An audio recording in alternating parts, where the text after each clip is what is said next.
Aotearoa within the camp is a bit more competitive now. We know that everyone's just like this close away from the top.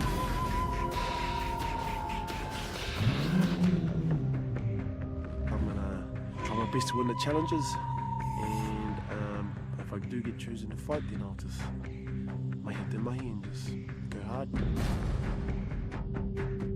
Your strategies do change to suit the tours that remain, because at the moment we've got quite a few fit ones there, so strategy has to come into play for sure.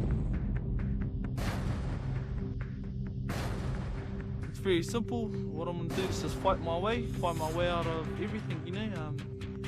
I think I'm good at doing that.